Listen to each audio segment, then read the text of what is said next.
तो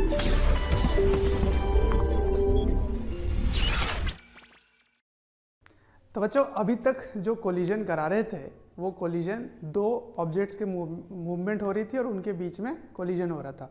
अब मैं क्या कर रहा हूँ, एक सरफेस को फिक्स कर दे रहा हूँ, है ना, इसको ग्राउंड की तरह ट्रीट कर रहा हूँ इसको, या कोई भी ऐसी सरफेस जो मूव नहीं करने वाला, बिल्कुल भारी है, मूव नहीं कर रहा, उसके बारे में बात हो रही है। ठीक है, तो कोलिजन विद ग्राउंड, तो ये ग्राउंड है। मान लो एक ब्लॉक है या एक बॉल है जो u वेलोसिटी से इसको हिट करने वाला है ना। मैंने इनके बीच में गैप काफ़ी दिखाया है, जबकि ये इसको जस्ट मारने वाला है, हिट करने वाला है। ठीक, तो मैं इस ग्राउंड को ले लेता हूँ 1 और इस बॉल को ले लेता हूँ 2। ठीक है, तो कोफिशिएंट ऑफ रेस्टिट्यूशन की डेफिनेशन क्या थी, v2 minus v1 by u1 minus u2। तो मैंने 1 इसको लिया, 2 इसको लिया है, क्योंकि ग्राउंड ना कोलिजन के पहले मूव करेगा ना कोलिजन के बाद मूव करेगा। कभी आप फर्श से अगर इस बॉल को हिट करते हो या दीवार में हिट करते हो तो वो दीवार तो मूव नहीं होती है, नहीं फर्श नीचे मूव करता है। तो 1 हमेशा 0 रहेगा, तो ये वाले भी 0 रहेगा, ये वाले भी 0 रहेगा। ठीक है ना, तो अगर कोफिशिएंट ऑफ रेस्टिट्यूशन ई है, जनरलाइज बना दिया मैंने, ई है अगर, तो ये ई है। ठीक है, और v2 2 की वैल्यू, और मैं ऊपर के डायरेक्शन को प्लस ले लेता हूँ, ऐसे ऊपर की डायरेक्शन प्लस ले लेता हूँ। तो कोलिजन के बाद मान लीजिए ये कोलाइड किया और कोलिजन के बाद ये ऊपर जाना शुरू किया, यहाँ पर है, ये जस्ट ऐसे ऊपर जाएगा अभी, है ना, ऊपर। तो इसकी वेलोसिटी मुझे कैलकुलेट करनी है, तो v2 मुझे पता नहीं है, इसको ऐसे छोड़ देते हैं। 1 कोलिजन के बाद इसकी वेलोसिटी 0 है, कोलिजन के पहले भी इसकी वेलोसिटी 0 थी, तो u1 भी 0 माइनस, अब 2 की वेलोसिटी डाउनवर्ड है, आपने पॉजिटिव इधर लिया ऊपर, तो ये क्या बन गया माइनस u। सही है, तो माइनस माइनस प्लस, u चला गया इधर, तो मल्टीप्लाई हो गया, क्या बना, e times u is equals to v2। समझ में आया? तो ये हो गई velocity of ball after first collision, है ना। तो ये आफ्टर फर्स्ट कोलिजन है, ये आफ्टर फर्स्ट कोलिजन। ठीक है, अब सुनो सेकंड कोलिजन के बाद क्या होगा। तो आफ्टर सेकंड कोलिजन, मैं यहां लिख देता हूं, आ जाओ, आफ्टर सेकंड कोलिजन। तो ये जा रहा था ऊपर, कितने वेलोसिटी से, तो v2 से ऊपर जा रहा है, और v2 की वैल्यू क्या हो गई, e टाइम्स u हो गई। ठीक है, अब जब ये लौट कर वापस आता है तो ये पता है आपको कि इतने ही वेलोसिटी से वापस आता है। ओके, तो इधर की वेलोसिटी भी क्या हो गई, e टाइम्स u हो गई। अब सोचो e की वैल्यू क्या है, e की वैल्यू, तो e की वैल्यू e रहेगी, v2 क्या रहेगा, v2 रहेगा जो कोलिजन के बाद आपको पता करना है, आफ्टर सेकेंड कोलिजन। तो ये हो गया v2 डैश। अच्छा, 1 पहले भी मूव नहीं कर रहा था, बाद में भी मूव नहीं करेगा, ये भी 0। लेकिन अब ये जो u है ना, ये e टाइम्स u नीचे है, तो माइनस e टाइम्स u हो गया। सही है, अब देखिए ध्यान से, ये जाएगा इधर तो क्या बन जाएगा, e square u equals to v2। ठीक है, ये हो गया after second collision, this is the answer. After first collision, this is the answer. तो क्या आप बोल सकते हो आफ्टर थर्ड कोलिजन e के पावर में 3 हो जाएगा, आफ्टर फोर्थ कोलिजन e के पावर में 4 हो जाएगा। तो अगर मैं जनरलाइज इसको बना दूं, after n collisions, after n collisions, after n collision, velocity of block बोल दो या बॉल बोल दो, जो भी सही लगे आपको, n कोलिजन के बाद इसकी वेलोसिटी क्या हो जाती है, v डैश इज e के पावर में n इंटू u हो जाता है। सही है, जितने कोलिजन उतना पावर 1। तो देखो ये फर्स्ट कोलिजन की बात थी, e के पावर में 1, सेकेंड कोलिजन की बात है, e के पावर में 2, 3 कोलिजन होगा e के पावर में 3, 4 कोलिजन e के पावर में 4, n कोलिजन के बाद e के पावर में n हो जाएगा। ठीक है, तो बहुत ही सिंपल सा एक रिजल्ट बन के आ गया। लेकिन ये कब लगाओगे, जब दूसरा सरफेस जो है वो ऐसा रहे जो कभी मूव ही ना करे, है ना, हैवी भी हो, फिक्स किया हो, तभी ये लगाओगे। ओके, तो ये हो गई velocity of ball after n collision. अब अगर हाइट के बारे में बात करूँ मैं, हाइट के बारे में, ठीक है, तो चलो हाइट के बारे में डिस्कस कर लेते हैं। तो मान लीजिए आप एच हाइट से इसको फेंक रहे हैं, एच हाइट से इसको ड्रॉप कर रहे हैं, मुझे ड्रॉप बोलना चाहिए, यहाँ से आपने ड्रॉप किया, ठीक है ना, ड्रॉप। तो जब आप ड्रॉप कर रहे हो तो यहाँ की इनिशियल वेलोसिटी 0 हो गई, और अब ये नीचे जाएगा, नीचे जाएगा, और नीचे जाते ही इसकी u की वैल्यू क्या हो जाएगी, u की वैल्यू क्या हो जाएगी, मान लीजिए ये जो हाइट है ना, ये h है, ये है h, ठीक है, तो u की वैल्यू क्या हो जाएगी, u की वैल्यू हो जाएगी √2gh। अब कोलिजन के बाद इसकी वेलोसिटी क्या हो जाती है, कोलिजन के बाद इसकी वेलोसिटी हो जाती है e times u, e times u हो जाती है, सही है, तो e टाइम्स √2gh हो जाएगा। तो अगर मैं हाइट के बारे में बात करूं, हाइट के बारे में, तो अब ये हाइट क्या होगा इसका बताओ। अगर e टाइम्स u से अगर ऊपर जाता है तो हाइट क्या अचीव करेगा, मैं यहाँ लिख देता हूँ टॉपिक कि maximum height after collision, okay, after collision, maximum height after collision. तो देखिए ध्यान से, अगर इसको h से मैं ड्रॉप कर रहा हूँ, इसको मैंने h से ड्रॉप किया, h से, ठीक है, कोलिजन के बाद इसकी वेलोसिटी क्या हो जाती है, e के पावर n कर देता हूँ मैं, जनरलाइज कर देता हूँ, e के पावर में n u हो जाता है, e के पावर में n u हो जाता है, और यहाँ पर क्या होगा, u होगा, और u की वैल्यू क्या होगी, √2gh।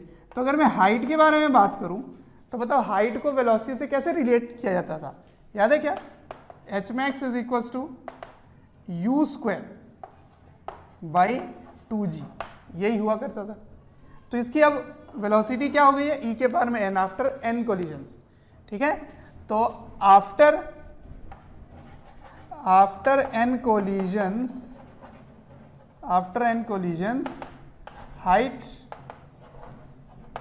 एक्चुअली ये मैक्सिमम हाइट ही है, maximum height will be u के power u square by 2g, और u की वैल्यू क्या हो जाएगी, e के पावर में n हो जाएगी, तो e के पावर में n u square by 2g, सही है। अब u स्क्वायर बाई 2g की वैल्यू क्या है, h है, जहां से आपने ड्रॉप किया था, जहां से आपने ड्रॉप किया था उसकी वैल्यू क्या है, u स्क्वायर बाई 2g। तो इसको रिप्लेस करना जरा, तो e के पावर में 2n into you square by 2g की जगह क्या लिख सकते हो, h। तो कहने का मतलब अगर आप h हाइट से ड्रॉप करते हैं तो आफ्टर n कोलिजन उसकी हाइट क्या हो जाएगी, e के पावर में 2n इंटू h हो जाएगी, ठीक है। तो ये हो गया h डैश, ठीक है, ऐसे आप लर्न कर सकते हो। वेयर यहाँ पे लिख लेना और यहाँ पे भी लिख लेना, दोनों की जगह, where u equals to velocity of ball just before first collision, ठीक है, पहले कोलिजन के जस्ट पहले जो वेलोसिटी है वो लगाओगे। और ये h का मतलब क्या है, h is the maximum height from where ball dropped, ठीक है, बॉल को जहां से आपने ड्रॉप किया है वो वाली हाइट होगी है। तो देखो दोनों रिजल्ट्स बहुत ही आसान और सिंपल से हैं, दोनों तो एक ही बात होगी, बहुत ही सिंपल एक्सप्रेशन है, इसको याद करना बहुत बड़ी बात नहीं है। तो याद कैसे करना है वो भी याद रखना होगा आपको, कि किस रिजल्ट को कहाँ रख के कैसे किया गया वो सब ध्यान रखना है। u, अगर u के टर्म्स में बात करोगे तो ग्राउंड के जस्ट पहले वाली जो वेलोसिटी है हिट करने वाली, वो वेलोसिटी यहाँ आएगी, ठीक है। और अगर हाइट को लर्न करोगे तो जहाँ से आपने ड्रॉप किया था, तो ड्रॉप करने के मतलब जब आप ड्रॉप कर रहे हो वो कितने हाइट से ड्रॉप कर रहे हो वो हाइट होगी। तो कोलिजन के बाद उसकी हाइट फिर क्या होगी, वो यहाँ पे लिखा हुआ है ऐसे, e के पावर में 2n इंटू h। तो पहले कोलिजन के बाद हाइट क्या होगा, e स्क्वायर h, दूसरे कोलिजन के बाद e के पावर में 4h, वो इसलिए क्योंकि ये स्क्वायर हो रहा है ना, स्क्वायर हो रहा है, तो ये होता है। तो इसीलिए देखो e की वैल्यू लेस देन 1 होती है, तो अगर लेस देन 1 नंबर का स्क्वायर कर दो तो और छोटा होने लगेगा, तो इसका मतलब जो हाइट है ना वो धीरे धीरे कम होने लगेगा। तो ऑफ कोर्स ये फील आपको आ चुकी होगी कि अगर आप किसी बॉल को हिट करते हो, मतलब ड्रॉप करते हो, तो ये ऊपर जाता है, फिर नीचे आता है, फिर ऊपर, फिर नीचे, फिर ऐसे ऐसे ऐसे होते होते अल्टीमेटली ये रुक जाता है। वैसे इस लाइन पे नहीं जा रहा है, पर क्या है कि एक ही जगह में नहीं बना सकता था, तो यहीं पर ही ऊपर नीचे, फिर कम हाइट, फिर और कम हाइट, फिर और कम हाइट, फिर अल्टीमेटली रुक जाता है। तो मैं आगे कैलकुलेट करवाना चाहता हूँ कि बताओ कितना उसने डिस्टेंस कैलकुलेट किया, डिस्टेंस कितनी कवर की रुकने से पहले, ये बताओ। ये तो बड़ा ही मतलब बड़ा सा क्वेश्चन लगे, कैसे कैलकुलेट करेंगे कितना डिस्टेंस कैलकुलेट, क्योंकि कितने कोलिजन हो रहे हैं नहीं पता। तो मान लो बहुत सारे कोलिजन हो रहे हैं और आपको कैलकुलेट करना है कि रुकने से पहले उसने कितनी डिस्टेंस कैलकुलेट कवर की है, एक क्वेश्चन। दूसरा क्वेश्चन, उसको कितना टाइम लगा रुकने में, अगर उसने एच हाइट से ड्रॉप किया है तो उसको रुकने में कितना टाइम लगेगा, ये बताना है। तो 2 क्वेश्चन है, दोनों ट्राई करो आप। अभी मैं आपको बताता हूँ, तब तक कॉपी कर लो। तो आइए अब टोटल डिस्टेंस कितना कवर हुआ वो कैलकुलेट करते हैं रुकने से पहले, है ना। रुकने से पहले जैसे आप इस बॉल को यहाँ से गिरा दिए, तो जैसे आप इसको गिरा देते हो तो पहले तो एच हाइट से गिराए हो तो ये डिस्टेंस तो कवर होगी ही होगी। उसके बाद हमने क्या सीखा कि यहाँ से जब ये लौट कर जाता है, मैं थोड़ा इधर बना देता हूँ, ये मैं समझना कि इधर बॉल आ गई है, तो जब ये यहाँ से उठ के जाता है ऊपर, तब इसकी वेलोसिटी क्या हो जाती है, ई टाइम्स यू हो जाती है। तो इसका हाइट क्या होता है, इसका हाइट होता है ई के पावर में n 2n, ई के पावर में 2n इंटू एच, ठीक है ना। तो ये वाली हाइट पहुंचेगी, क्योंकि ई की वैल्यू लेस देन 1 है, तो h से तो छोटा ही होने वाला है। तो मान लीजिए ये यहाँ तक आया, उसके बाद फिर क्या होगा, उसके बाद ये फिर से जब ये लौट कर नीचे जाएगा तो इतना डिस्टेंस फिर कैलकुलेट, फिर कवर करेगा ये, है ना। ये डिस्टेंस फिर से, ये दूरी जो है ये फिर से होने वाली है, ठीक है। तो 2 बार होने वाला है ये।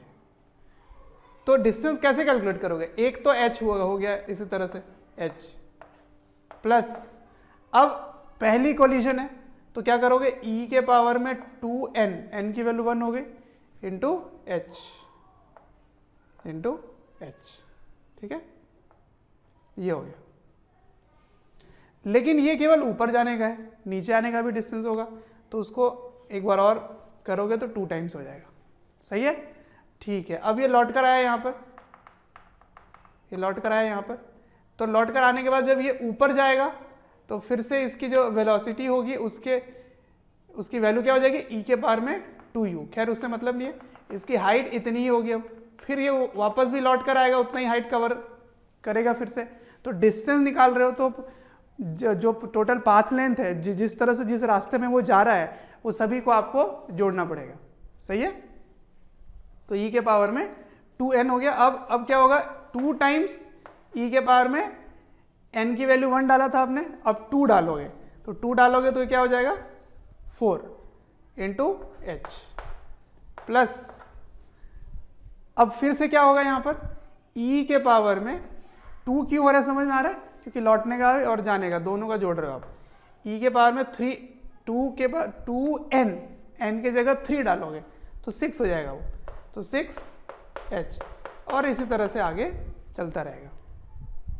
तो अगर आप इसको ध्यान से देखें तो इसको जोड़ेंगे कैसे, ये तो इनफाइनाइट हो गया, बिल्कुल अनंत तक जा रहा है ये, है ना। तो इनफाइनाइट सीरीज अगर बनता है इन्फिनिटी तक, तो आपको ये साफ दिख रहा है कि ये क्या है, जीपी है ना। इसको इससे डिवाइड करो, इसको इससे डिवाइड करो, तो ये जीपी बन रहा है। तो अगर ये जीपी बन रहा है तो इनफाइनाइट सम ऑफ जीपी क्या होता है, अगर हर बार आप देख रहे हो ई की वैल्यू लेस देन 1 है और वो और बढ़ता जा रहा है, इसका मतलब वो छोटा होता जा रहा है, छोटा होते होते होते होते बिल्कुल 0 होगा लास्ट में जाके। तो इसकी सीरीज का सम क्या होता है, पहले मैं इसमें कॉमन ले लेता हूँ, फिर अपने आप ही दिखने लगेगा आपको। देखिए ध्यान से, यहाँ पे मैं कॉमन ले लेता हूँ 2e²h, इसको कॉमन ले लेता हूँ, ठीक है। तो कॉमन लेने पे अंदर क्या आया 1, इधर क्या आ गया, क्योंकि आपने 2 कॉमन ले लिया है तो इसको बेसिकली आप डिवाइड करोगे, है ना। तो डिवाइड करोगे तो पावर माइनस हो जाएगा, तो ई के पावर में 2 हो गया, ठीक है, प्लस अब ये 2 से इसको डिवाइड करोगे तो सब्ट्रैक्ट होगा, तो 2 सब्ट्रैक्ट हुआ तो 4 हो जाएगा।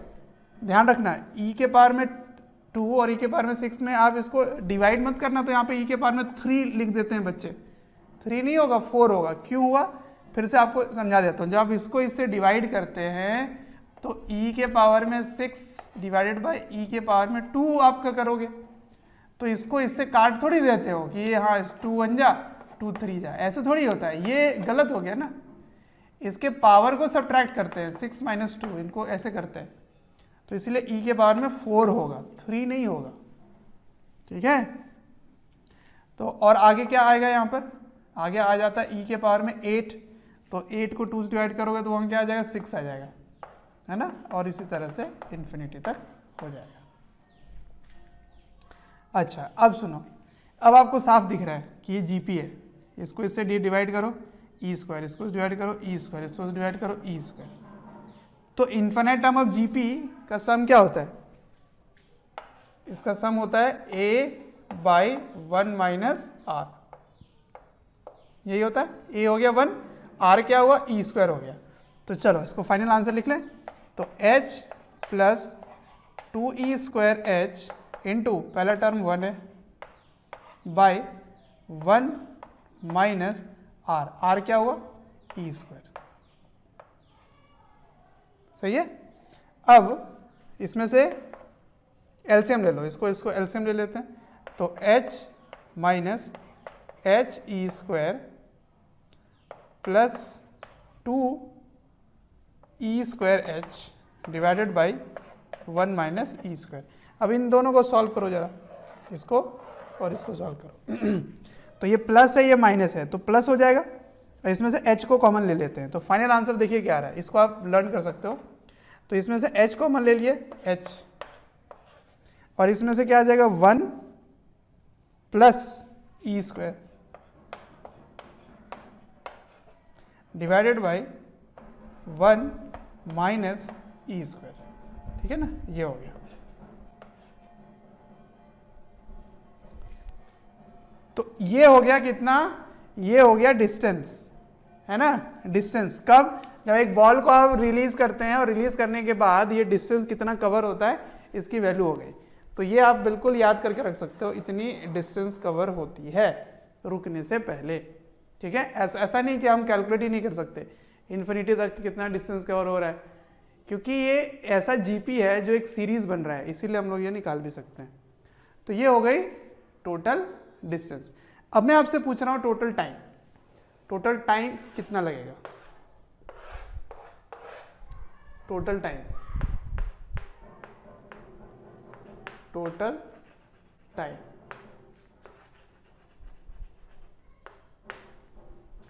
Total time to stop. ठीक है, रुकने का समय, रुकने में कितना समय लगेगा, यही चीज चल रहा है।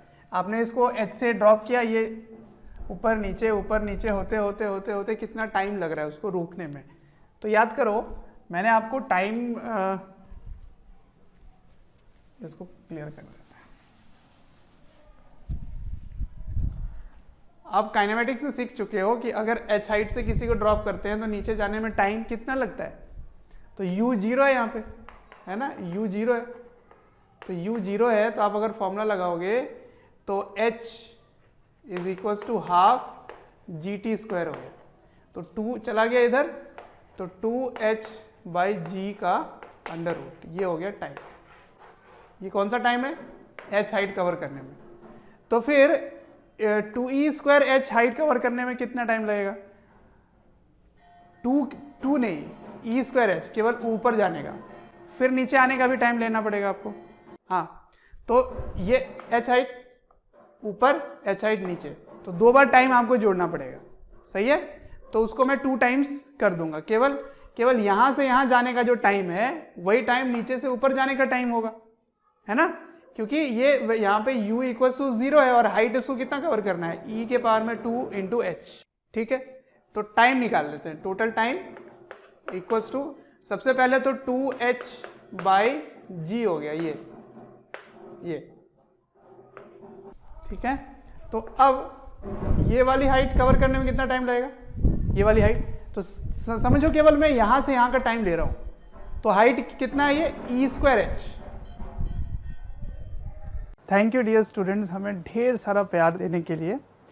डेली हज़ारों स्टूडेंट्स हमारे वीडियोस से लाभ उठा रहे हैं, उनको काफ़ी बेनिफिट पहुंच रहा है हमारे वीडियो लेक्चर से। आपसे एक रिक्वेस्ट है कि डिस्क्रिप्शन बॉक्स पे एक लिंक है, उस लिंक को क्लिक करें और अपनी एनरोलमेंट सुनिश्चित करें। और साथ ही जिनको स्टडी मटेरियल या फिर डाउट सेशन चाहिए वो प्रीमियम कोर्सेज के लिए भी एनरोल कर सकते हैं। तो यहाँ पे रखो √2 ई स्क्वायर एच बाई जी। ये 2 क्यों आया? क्योंकि फॉर्मूले में 2 है, क्योंकि यहाँ पे 2 है, ये वाला 2 नहीं है। अब ये टाइम का कितना कवर हो रहा है? केवल यहाँ से यहाँ, तो उतना ही टाइम उसको ऊपर जाने में भी लगेगा, है ना। तो अब सुनो, उसको 2 से मल्टीप्लाई करना पड़ेगा। क्यों? क्योंकि ऊपर जाने का टाइम और नीचे जाने का टाइम सेम है, 2 टाइम्स इसको कर दिया, ठीक है। फिर से अब हाइट कितना कवर करना है इसको? ई के पावर में 4h, तो फॉर्मूले में 2 है, क्योंकि यहाँ पे फॉर्मूले में 2 है, ठीक है। तो 2 इंटू ई के पावर में 4h बाई जी का रूट। अब ये 2 क्यों हो रहा है? क्योंकि उतना ही नीचे आने में और ऊपर जाने दोनों का सेम टाइम है, इसलिए मैंने 2 टाइम्स किया। तो आपको पैटर्न दिखने लग गया होगा, दिखने लग गया है ना आपको, है ना। अब देखिए, अब आप यहाँ पे 2 जो है फिर से लिखिए, 2 टाइम्स 2 इंटू ई के पावर में 4 था, अब ई के पावर में 6 होगा, ठीक। तो इसको लिखिए और ऐसे करके मैं इन्फिनिटी बना देता हूँ, ठीक है। अब सुनो ध्यान से, पैटर्न क्या दिख रहा है? ये तो ऐसे ले लेता हूँ, चलो 2h बाई जी का रूट ऐसे ले लिया, प्लस यहाँ से 2 और 2 √h बाई जी को भी कॉमन ले लेते हैं, 2 टाइम्स 2h बाई जी, इसको कॉमन ले लिया मैंने, ठीक है ना, रूट के अंदर। तो अंदर क्या आया? सो देखो अंदर क्या आया, आपने ये तो बाहर ही ले लिया, तो √e² अंदर रहा, तो √e² को क्या लिख सकते हो? e। इसमें √e के पावर में 4 रहा, तो वो क्या बना? e²। और इसमें क्या रहा? √e के पावर में 6, तो वो क्या रहेगा? e के पावर में 3। उसके बाद यहाँ पे 6 के बाद क्या आने वाला है? 8 आने वाला था, है ना। और 8 का भी अगर पावर में हाफ करोगे तो क्या बन जाएगा? 4, तो e के पावर में 4 बन जाएगा, और इसी तरह से इन्फिनिटी तक चला जाएगा, ठीक है। अब सुनो, ये क्या चीज है? ये एक जीपी है, तो जीपी का फर्स्ट टर्म क्या है? e, है ना। और इन दोनों को डिवाइड करो तो कॉमन रेशियो आ जाएगा, तो वो क्या है? वो भी e है, तो 1 माइनस e हो। तो इसको अगर आप सॉल्व करेंगे तो यहाँ पे √2h बाई जी को कॉमन ले लेता हूँ, √2h बाई जी को कॉमन ले लिया, तो यहाँ क्या बचा? 1, यहाँ क्या बचा? 2, और यहाँ क्या बचा? e, 1 minus e। एलसीएम ले लीजिए, 1 माइनस e और प्लस e का क्या आंसर आएगा? √2h by g into LCM लो, 1 माइनस e प्लस e, तो 1 प्लस e ऊपर, 1 माइनस e नीचे, ये आ गया टोटल टाइम, ठीक है। तो दोनों ही रिजल्ट्स काफी सिंपल हैं, इनको सिंपल रिजल्ट याद रख लो, कोई प्रॉब्लम नहीं है। टोटल टाइम कितना लगेगा रुकने में, टोटल डिस्टेंस कितनी कवर होगी रुकने से पहले, ये दोनों ही स्टैंडर्ड रिजल्ट्स हैं, ठीक है। इसको आप कॉपी कर लीजिए। तो अभी तक हेड ऑन कोलिजन कर रहे थे, अब ओब्लिक कोलिजन शुरू करते हैं, ठीक है। ओब्लिक कोलिजन में पहला ही मैं ग्राउंड के साथ दे लेता हूँ, फिर 2 ब्लॉक के बीच में बाद में लूंगा, जबकि हेड ऑन कोलिजन में पहले 2 ब्लॉक के बीच में पड़े थे, फिर ग्राउंड के बीच में पड़े थे, है ना।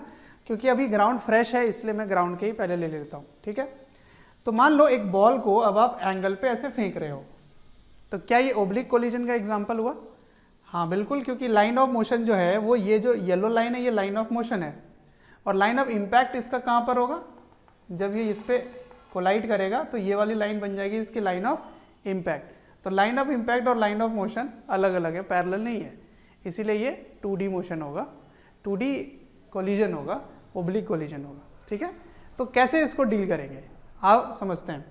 तो मैं आपको ये एंगल बता देता हूँ कि ये यहाँ से, ये जो नॉर्मल बनाया आपने, इससे यानी कि वर्टिकल से ये थीटा एंगल पर है, ठीक है। और कोलिजन के बाद वो इस लाइन में जा रहा है, इस लाइन में जा रहा है ऐसे, ठीक है। तो इस लाइन में ऐसे जा रहा है, ऐसे v वेलोसिटी से, u से आया v से चला गया। ये एंगल मैं ले लेता हूं, ये एंगल फाई ले लेते हैं, ठीक है। तो पहले तो एंगल अगर दिया है तो ये एंगल पता है, तो ये एंगल क्या होगा ये बताना है। ये वेलोसिटी दिया है तो ये वेलोसिटी बताना है क्या होगा, ये सब हमें सॉल्व करना है। तो सुनो क्या क्या जानकारी दी गई है।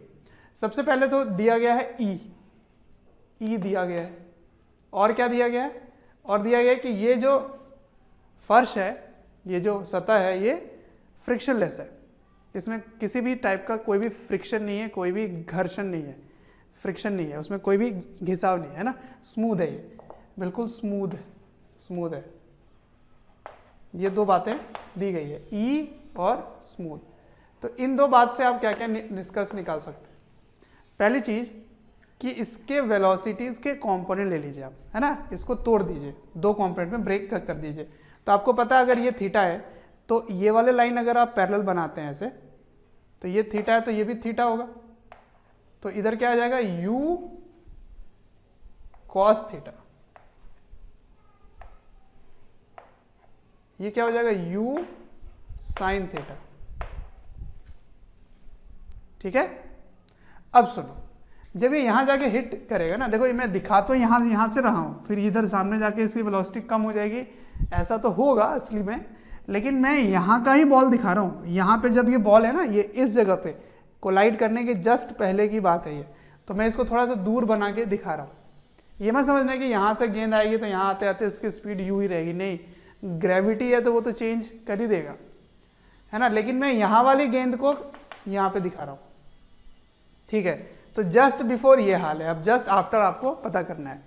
तो जस्ट आफ्टर के भी दो कॉम्पोनेंट ले लीजिए, तो दो कॉम्पोनेंट ऐसे होंगे, एक ऐसे और एक ऐसे, इन्हीं का रिजल्टेंट v है। तो देखो अभी अगर मैं आपसे ये पूछता कि अगर एक बॉल को मैं u cos थीटा से ऊपर से ऐसे गिरा रहा हूं, तो कोलिजन के बाद उसकी वेलोसिटी क्या होगी, तो उसकी वेलोसिटी होगी e times u cos theta, यही होगी ना। तो बस इसका भी आंसर यही हो जाएगा, e times u cos theta हो जाएगा। कोलिजन के बाद ये वाली जो कंपोनेंट है ये उल्टा हो जाएगा ऊपर, और e times u cos theta हो जाएगा। अब रहा बात ये वाला कंपोनेंट, इस सरफेस के पैरेलल वाला कंपोनेंट, तो u sin थीटा ही रहेगा। कब तक, u sin, spelling u sin theta ही रहेगा, कब तक, जब तक ये स्मूथ सरफेस है। अगर ये फ्रिक्शन होता, इसमें फ्रिक्शन होता, तो फिर ये चेंज हो जाता, फिर ये u sin थीटा नहीं रहता, फिर कुछ और हो जाता। तो इसके बारे में अगले चैप्टर में पढ़ेंगे, जब रोटेशन चैप्टर आएगा तो आपको पता चल जाएगा कि इसको कैसे सॉल्व करने वाले हैं। ठीक है, तो अभी तक तो ये स्मूथ है, रफ नहीं है, रफ नहीं मिलेगा इस चैप्टर में, स्मूथ मिलेगा, तो u sin थीटा ही रहेगा। ठीक, ओके। तो ये वाला टर्म, ये वाला कंपोनेंट चेंज नहीं होगा, मतलब सरफेस के पैरेलल वाला कंपोनेंट चेंज नहीं होगा, केवल परपेंडिकुलर वाला चेंज होगा, और वो कितना होगा, e times u cos theta हो जाएगा। तो बस नंबर 1, स्पीड कितना होगा, स्पीड आफ्टर कोलिजन,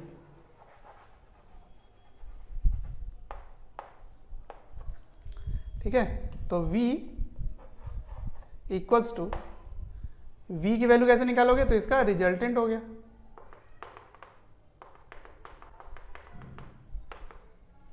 रिजल्टेंट कैसे निकालोगे, root under e u cos theta का whole square plus u sine theta का होल स्क्वायर का रूट। ठीक है, ये हो गया इसका स्पीड। अब चाहो तो इसमें से कॉमन ले सकते हो, u को बाहर निकाल सकते हो, फिर इधर e square cos square theta plus sine square theta रह जाएगा। ये फिर आगे का मैथमेटिक्स है। अब अगर मैं आपसे पूछता कि ये एंगल कैसे निकालोगे, है ना, ये वाली एंगल, ये एंगल फाई है, तो ये और ये पैरेलल है ना, तो ये वाली लाइन फाई हो जाएगी, सही है, हाँ, ये दोनों लाइन पैरेलल है, ये फाई हो गया। ठीक है, तो एंगल कैसे निकालोगे, नंबर 2, ये एंगल tan फाई कैसे निकालोगे, इसका tan फाई होगा ये वाला कंपोनेंट बाई ये वाला कंपोनेंट, है ना, तो tan phi is equals to EU, नहीं, ये वाला कंपोनेंट क्या है, u साइन थीटा है, तो इसको लिखोगे u sine theta by EU cos theta. ठीक है, तो u और u कैंसिल हो गया, tan थीटा बाई ई हो गया tan फाई।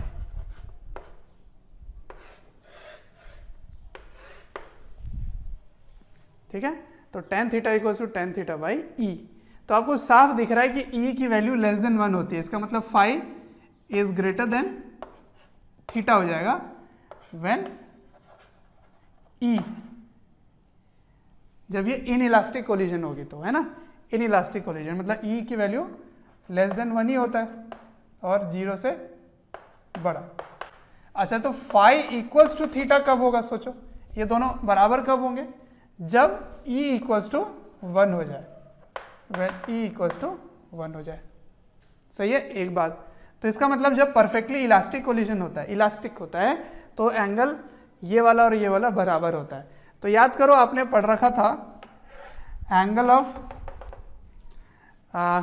ये जो प्लेन मिरर होता है, प्लेन मिरर, उसमें इंसिडेंट रे और रिफ्लेक्टेड रे के बारे में आपने पढ़ा होगा।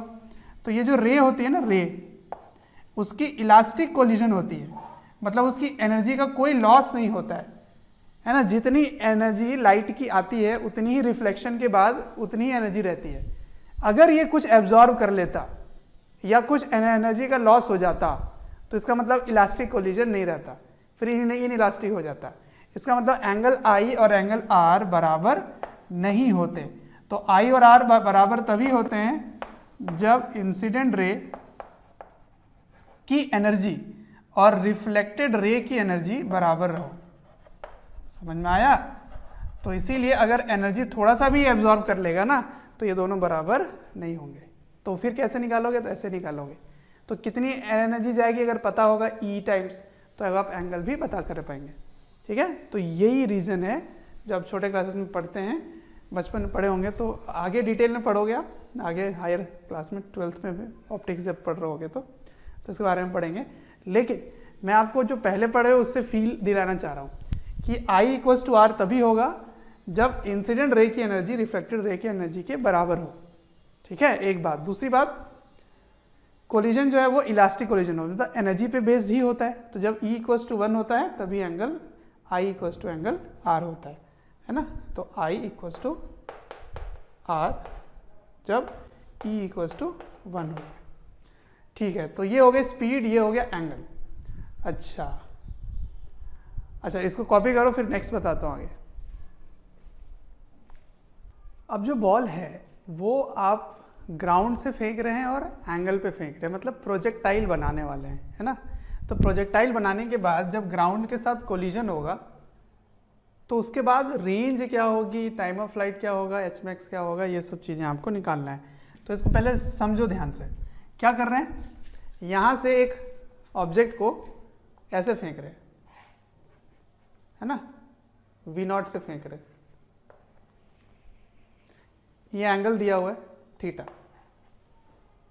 तो आपने ये पढ़ रखा है कि ये कैसे जाता है, ऐसे जाता है और ऐसे जाकर यहाँ पे गिरता है।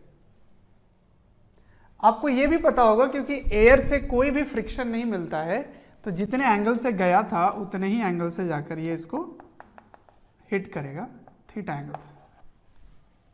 ठीक है, और उतने ही स्पीड से, अगर ये V0 है तो ये भी V0 से ही इसको मारने वाला है, V0। ठीक, अब सुनो, अब आपके लिए क्वेश्चन क्या हो गया कि अब आप इसको ऐसे फेंक रहे हैं। देखिए, अभी जो मैंने आपको सिखाया वो यहाँ से शुरू होता है ना। अब ये इतने एंगल पे जाके हिट हो रहा है, तो फिर से ये प्रोजेक्टाइल बनेगा। तो इसके दो कंपोनेंट्स आएंगे, एक कंपोनेंट इधर, एक कंपोनेंट इधर। तो इधर क्या होगा, V0 साइन थीटा, और इधर क्या होगा, V0 कॉस थीटा। तो कोलिजन के बाद आपको पता है कि ये जो गेंद है, यहाँ पे अगर गेंद है, इस तरह से गेंद है, तो यहाँ पर जो गेंद है उस गेंद की ये वाली वेलोसिटी क्या हो जाएगी, E times V0 sine theta हो जाएगी। सही है, और इधर V0 कॉस थीटा हो जाएगा। तो अब आपको समझ में आ रहा है कि ये वाला जो पार्ट है वो इससे तो कम हो गया। पहले क्या था, इधर था V0 साइन थीटा था, और इधर क्या था, V0 कॉस थीटा था, है ना, ऐसे था। तो अब इससे तो वैल्यू कम हो गई, इसका मतलब ये जो रेंज है ना उससे अब आने वाला रेंज कम हो जाएगा। ऐसा क्यों हुआ समझते हैं। रेंज का फॉर्मूला क्या होता है, रेंज का फॉर्मूला होता है u square sine 2 theta by g. Sine 2 theta में क्या क्या छुपा हुआ है, 2 साइन थीटा कॉस थीटा, और u स्क्वायर को अलग अलग कर दो तो एक में u कॉस थीटा बन जाएगा, एक में u साइन थीटा बन जाएगा। तो क्या ये 2 u cos theta into u sine theta by g लिखा हुआ है, इसका मतलब क्या ये 2 ux into u i by g लिखा हुआ है, ये भी तो रेंज का फॉर्मूला हो गया, सही है। तो रेंज का फॉर्मूला क्या है, 2 वी नॉट, मैं x को पहले लिख लेता हूं, तो v naught cos theta into v naught sine theta by g, ये हो गया रेंज। अब अगली बार में y चेंज हो रहा है, मतलब ये वाला चेंज हो रहा है, तो इसके जगह क्या आ जाएगा, e टाइम्स वी नॉट आ जाएगा। तो अगर अब मैं इसको R1 बोल देता हूं, ये वाला पोर्शन, ये R1 है, तो आने वाला R इससे तो कम होने वाला, ये पता चल गया, क्योंकि e की वैल्यू कम होती है 1 से, तो इसका मतलब ये वाला वैल्यू छोटा होगा तो ओवरऑल वैल्यू कम हो जाएगा। तो मैं आने वाला जो डायग्राम है उसको ऐसे बना सकता हूं कि अब इसका रिजल्टेंट जो बनेगा उधर जाएगी वेलोसिटी इसकी, है ना, और अब जो रेंज है और जो हाइट है वो भी कम हो जाएगा। फिर आने वाला फिर से और जो है वो हाइट और रेंज कम हो जाएगा, फिर और कम हो जाएगा, और ये अल्टीमेटली रुक जाता है। तो ये आप खुद से भी देखे होंगे कि अगर आप ऐसे फेंकते हैं तो ऐसे टप्पा खाते खाते छोटा होता है, छोटे छोटे, अल्टीमेटली वो रुक जाता है, ठीक है ना। तो चलिए यहाँ से आप बताइए क्या होगा, फिर यहाँ पर वो एंगल बनेगा, है ना। तो अब ये वाला चीज़ और ये वाला चीज़ देखो, ये तो चेंज होगा ही नहीं, क्यों नहीं होगा, क्योंकि ये स्मूथ सरफेस है।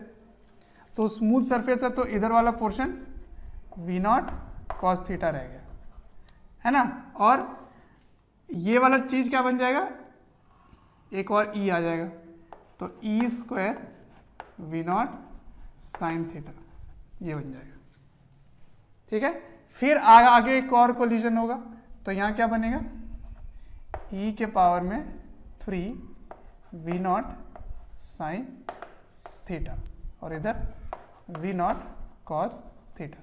तो देखो आपको पता है कि ई के पावर में n होता है, वेलोसिटी ई के पावर में n टाइम्स हो जाता है, पहले 1 फिर 2 फिर 3 ऐसा होने लगेगा। तो रेंज इसकी क्या होगी, ये वाली रेंज अगर मैं ले लूँ यहाँ से यहाँ तक, इसको ले लेता हूँ R2, तो R2 की वैल्यू क्या होगी, R2 की वैल्यू होगी 2 v naught cos theta into e times v naught sine theta by g, ठीक है। तो ये क्या है R1, तो यहाँ पे केवल E दिख रहा है, तो E टाइम्स R1 हो जाएगा। आगे E स्क्वायर हो गया, तो मैं क्या यहाँ लिख सकता हूँ direct, R3 is equals to V2 v naught cos theta, ये तो चेंज ही नहीं होगा, केवल यही चेंज होगा बार बार। तो ये कितना बन जाएगा, E के पावर में 3 v naught sine theta by g. तो इसमें से ये वाले टर्म से अगर मिलाओ, R1 से मिलाओ अगर R1 से, तो 2 v naught cos theta v naught sine theta by g है, इसमें भी 2 v naught cos theta v naught sine theta by g है, सिर्फ एक्स्ट्रा क्या है, E के पावर में 3 है, सॉरी E के पावर में 2 है, मैंने पहले ही 3 लिख दिया, E के पावर में 2 होगा, तो ये हो जाएगा E के पावर में 2 इंटू R1, है ना, ये R1 है, ये R2 है। तो देखो आप अगर जनरलाइज बनाना चाहें तो ये अगर 2 है तो ये 1 है, ये अगर 3 है तो ये 2 है, इसका मतलब आफ्टर n कोलिजन्स, तो range after n collision is E के पावर में n-1 इंटू R1 होगा। तो अगर मैं यहाँ से चौथा निकालना चाहता, तो मैं बार बार नहीं क्या करूँगा, ये पहला, ये दूसरा, ये तीसरा, ये चौथा मुझे निकालना है, फोर्थ निकालना है। प्यारे बच्चों, जब मैं कमेंट सेक्शन में जाता हूँ तो कुछ ऐसे लाइन हैं, कुछ ऐसे कमेंट्स हैं जो काफ़ी कॉमन है, और वो ये हैं कि सर एक इस चैप्टर का इस टॉपिक के बारे में वीडियो बना दें, या इस टॉपिक को थोड़ा सा इलेबोरेट करके समझा दें। तो प्यारे बच्चों, मैं आपसे रिक्वेस्ट करना चाहता हूँ कि सबसे पहले तो हमारे चैनल को सब्सक्राइब करें और बेल आइकन को हिट करें। इससे क्या होगा कि कोई भी नोटिफिकेशन आप मिस नहीं करेंगे। मैं ये इसलिए कह रहा हूँ क्योंकि जिस टॉपिक के बारे में आप पूछ रहे होते हैं या आप रिक्वेस्ट कर रहे होते हैं, वो हमारे चैनल्स में ऑलरेडी वीडियोज़ हैं। आप अगर चैनल विजिट करेंगे तो प्लेलिस्ट भी बने हुए हैं, और प्लेलिस्ट से आप अपने जो डिमांड है, जो आपके पर्टिकुलर टॉपिक्स हैं, उनको आप विजिट करके पढ़ सकते हैं। तो मैं यहाँ पे 4 रखूँगा, तो यहाँ क्या आ जाएगा 3 टाइम्स पहला क्या है, पहला ये वाला है जितने से आपने फेंका था। तो समझ में आ रहा है आपको? बहुत ही सिंपल सा फॉर्मूला है, कोई मुश्किल सा फॉर्मूला नहीं है। अगर रेशियो पूछा जाए तो आप रेशियो निकाल लेंगे। ये E, तो ये 1:E/E² E के पावर में 3 ऐसे होता जाएगा रेशियो लिख लेंगे ना, कोई प्रॉब्लम नहीं है। अच्छा, अब अगर टाइम पूछा जाए, ये रेंज हो गया। अब टाइम ऑफ फ्लाइट, तो टाइम ऑफ फ्लाइट आपको पता है किस पर डिपेंड करता है? एक्स पे तो डिपेंड करता है नहीं, केवल वाई पे डिपेंड करता है। तो आपको पता चल चुका है कि केवल इसका अगर रेशियो पूछा जाए या ऐसे n पूछा जाए तो ये क्या बनेगा, e के पावर में n-1 TL। सेम ही रहेगा दोनों का दोनों, ठीक है, सेम ही रहेंगे दोनों को दोनों। तो अब सुनो ध्यान से, रेशियो पूछा जाए तो T1:T2:T3:T4, मतलब ये पहले वाले का टाइम ऑफ फ्लाइट, दूसरा टाइम ऑफ फ्लाइट, तीसरे वाले का टाइम ऑफ फ्लाइट। तो आपको साफ पता चल रहा है कि केवल और केवल UI पे ही डिपेंड करता है ना। टाइम ऑफ फ्लाइट होता क्या, जरा याद कर लो। टाइम ऑफ फ्लाइट होता है 2UY/G, ये होता है UI। तो UI पे ही डिपेंड कर रहा है, और वो किस तरह से डिपेंड कर रहा है, E के पावर में n टाइम्स डिपेंडेंसी है। तो ये हो जाएगा अगर 1, तो दूसरा टाइम हो जाएगा E, तीसरा हो जाएगा E², चौथा हो जाएगा E के पावर में 3 एंड सो ऑन। उसी तरह से रेंज भी होगा। रेंज में देखो केवल n आ रहा है, E की पावर आ रही है, ठीक है। तो ये हो गई टाइम ऑफ फ्लाइट की कहानी। अब Hmax की बात करें, अगर Hmax,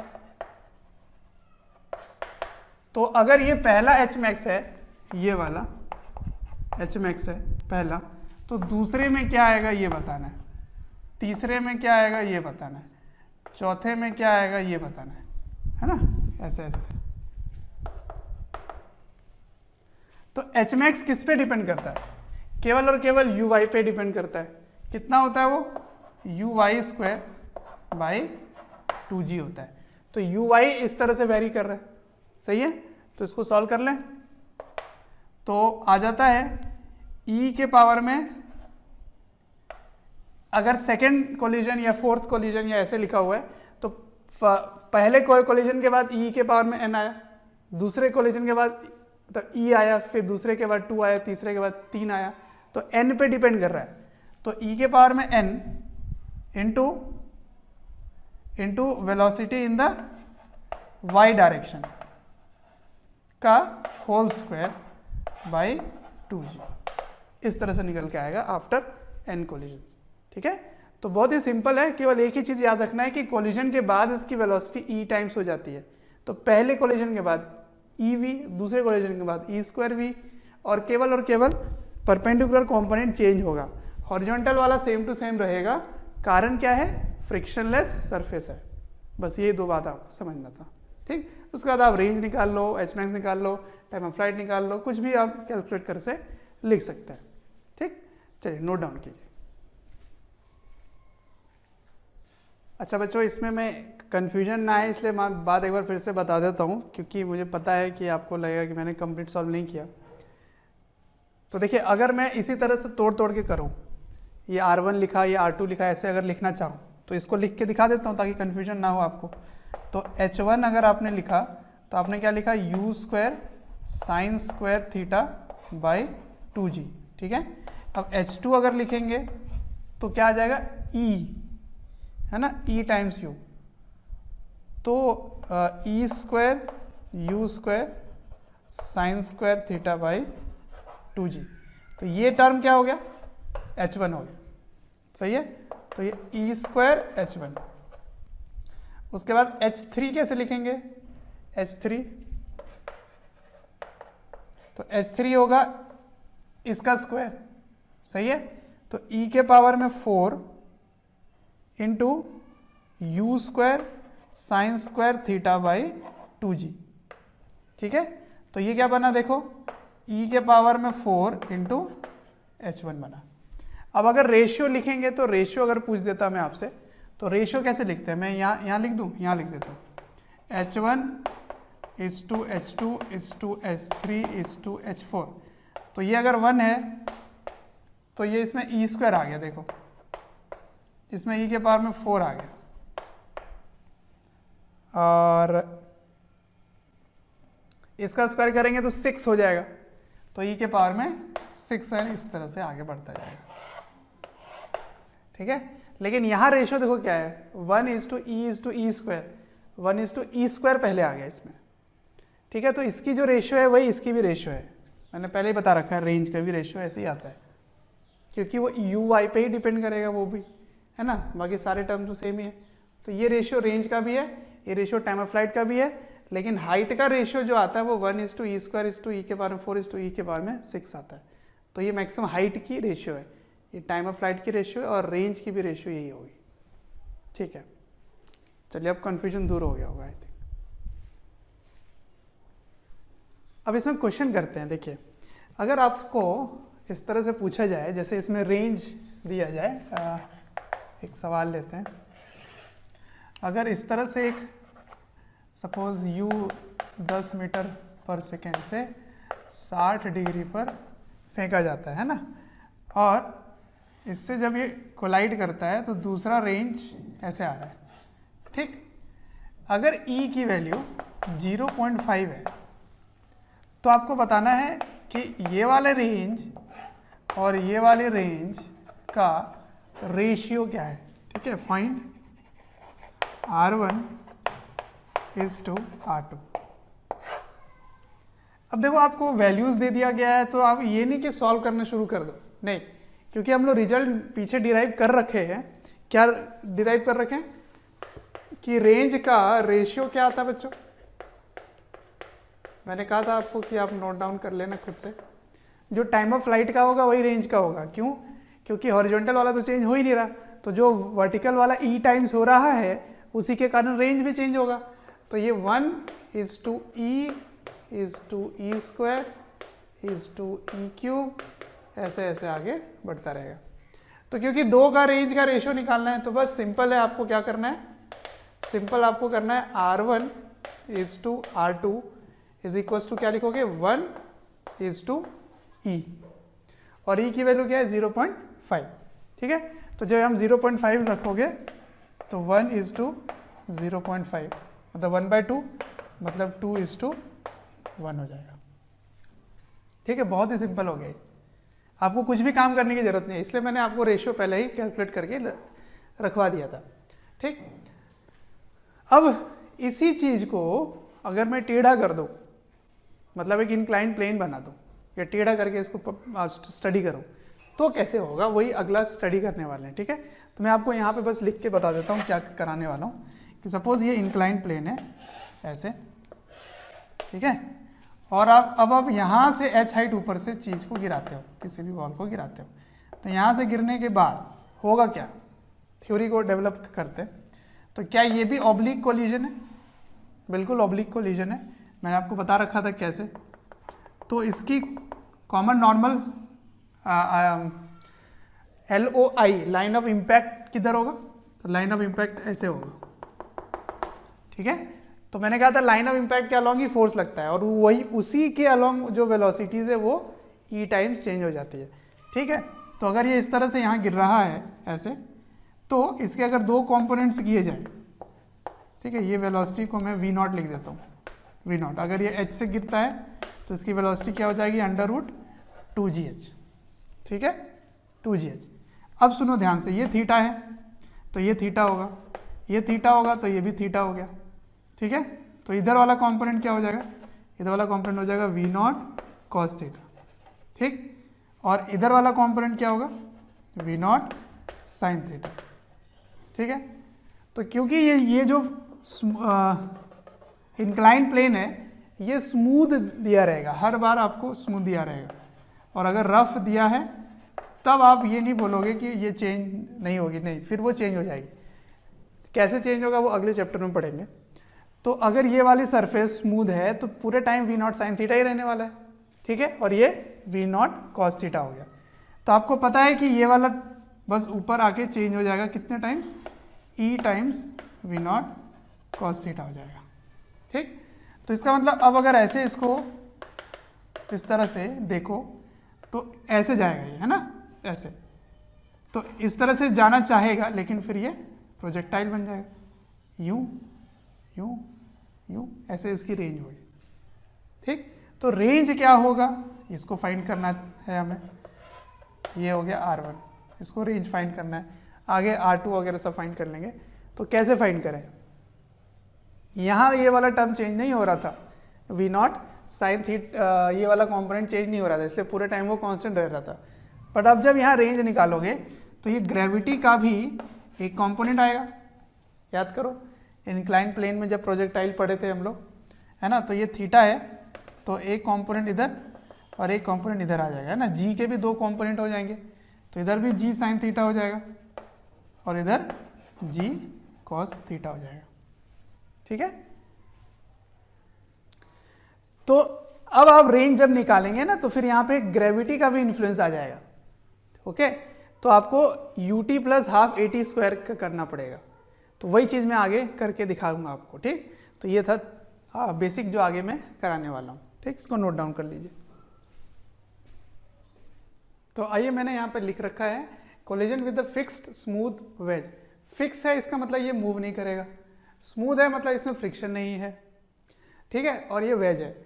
तो यहाँ से अगर h हाइट से इसको गिराते हैं तो v नॉट की वैल्यू क्या हो जाएगी, √2gh, सही है, h हाइट से गिर रहा है, यहाँ पहुँचते हैं √2gh हो गया। अब क्योंकि आप LOI निकालेंगे यानी कि लाइन ऑफ इम्पैक्ट निकालेंगे, उसी के अलॉन्ग E टाइम्स v जो वेलोसिटी से हिट कर रहा है उसका E टाइम्स हो जाता है और उल्टा हो जाता है ना। तो मैंने एक्सिस ले लिया, एक x एक्सिस इधर और इधर ले लिया y एक्सिस, तो इस डायरेक्शन को प्लस x लिया गया है और ऊपर के डायरेक्शन को प्लस y लिया गया है।